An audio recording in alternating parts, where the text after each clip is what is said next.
বদলে গেছে। হ্যাঁ রে, কেমন মোহগ্রস্ত হয়ে গেছে রে আমার নিশা।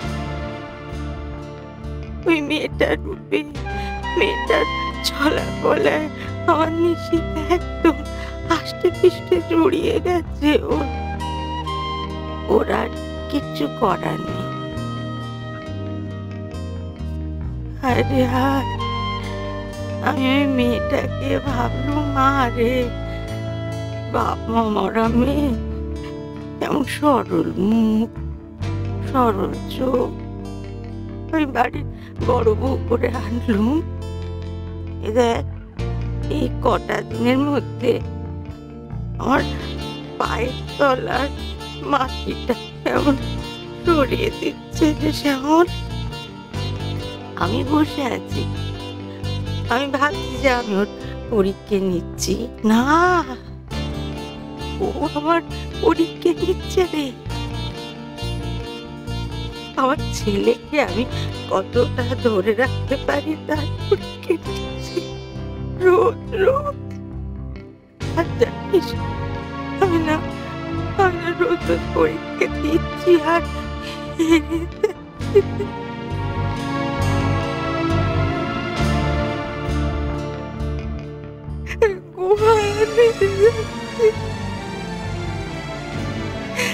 কিছু বলবার আগে আমার কাছ থেকে আমার ছেলেটাকে কেড়ে নিল রে।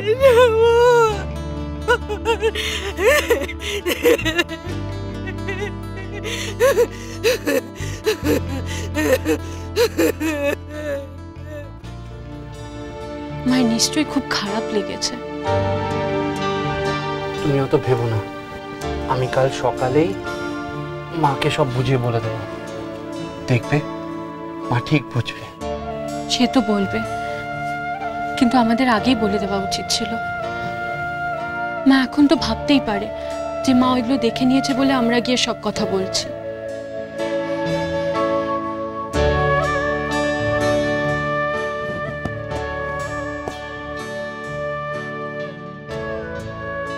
একে বলা বলে না বাপ, শোনানো বলে।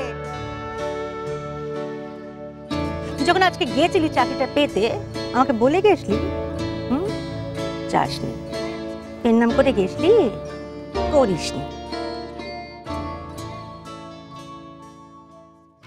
মা যখন বিয়ে বাড়ি গেছিল, আমার মা এই বাড়িতে এসে কি কি কাণ্ড ঘটিয়েছে মা সব জানতে পেরে গেছে। কিন্তু কি করে জানলো? কে বললো মাকে? ও বুঝেছি, ওই ঠাকুর ঘরে রাত দিন বসে দেবদেবীদের জল দেয়, তাদের মধ্যে একজন বলেছে। কিন্তু অতগুলো দেবদেবীর মধ্যে কে বললো মাকে কথাটা? ও, এটা যদি একবার জানতে পারি না, তাকে জল দেবো না আমি। ওটা ভুল হয়ে গেছে, ওই স্লিপ কেটে মুখ দিয়ে বেরিয়ে গেছে। আমি ওটা বলতে চাইনি। ছি, জল দেবো তোমায়, দোষ নিও না ঠাকুর, মিস্টেক হয়ে গেছে, মিস্টেক। আব বলিস, আর কোনোদিন বলবো না, মাফ করে দাও।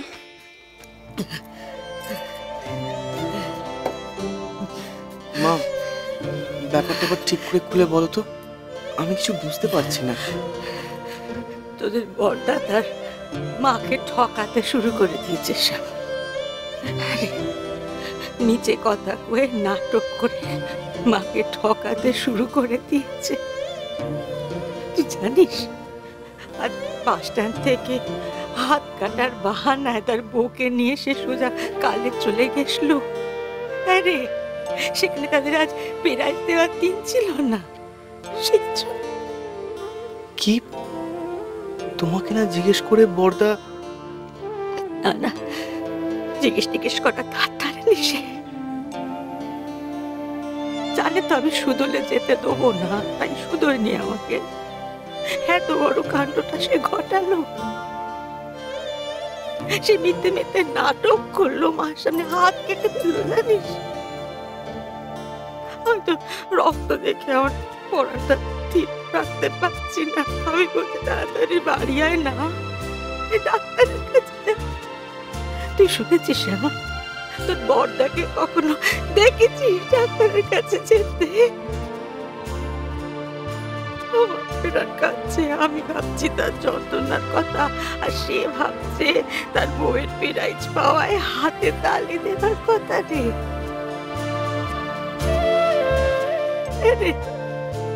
ওই মেয়ে মানুষটার জন্য সে রক্ত জড়িয়ে ফেললো। কার রক্ত জড়ালো? ও তো আমারই রক্ত না। তুই মেয়ে মানুষটার জন্য সে মায়ের রক্ত জড়ালো। মা, বড়দা কিন্তু আমি জানি, আমি জানি ওর কোনো দোষ নেই, সব দোষই বউয়ের। বশীকরণ জানে। আমি বলছি তোকে ওই পিসিমা অন করে বস, আয়ো জানে বশীকরণ জানে। পিসি ঠাকুমা?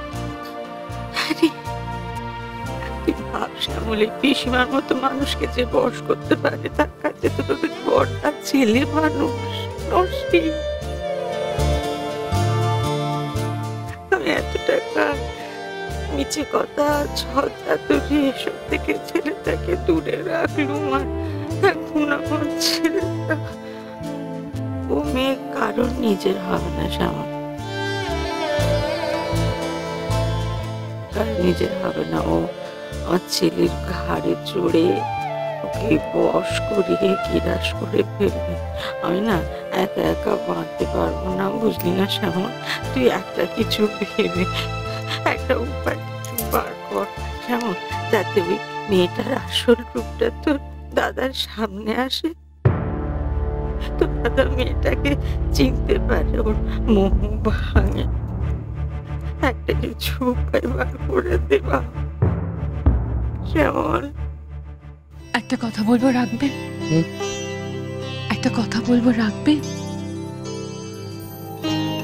মা তোমাকে যতটা ভালোবাসে ততটাই বিশ্বাস করে। কোনোদিনও এমন কোনো কাজ করো না যে মায়ের সেই বিশ্বাসটা নষ্ট হয়।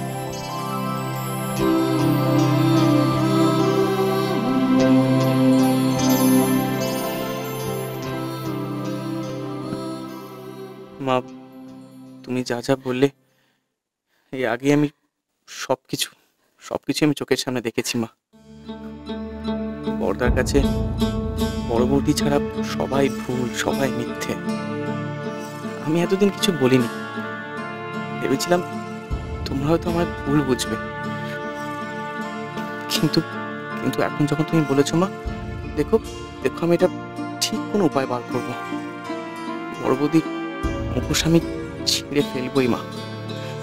তুমি একদম চিন্তা করো না, তুমি এখন ঘরে যাও, একটু শান্ত হয়ে শোবো মা, দেখবে আমি ঠিক কোনো উপায় বার করবো।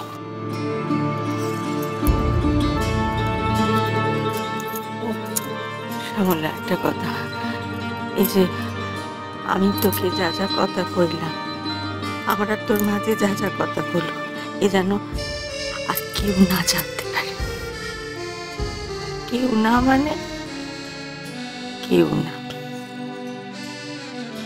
আমি চাই না বাপ এই কথাটা 5 কান হয়ে তোর বড় বৌদির কানে যায়, সে সাবধান হয়ে যাবে, সে যেন কিচ্ছু জানতে না পারে।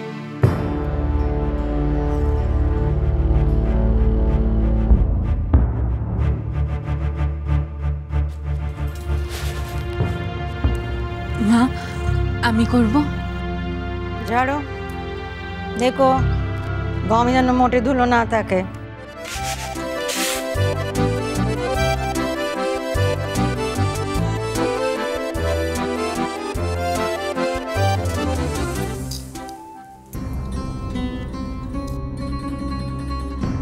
কোনো একটা কাজ তো নিজে করো।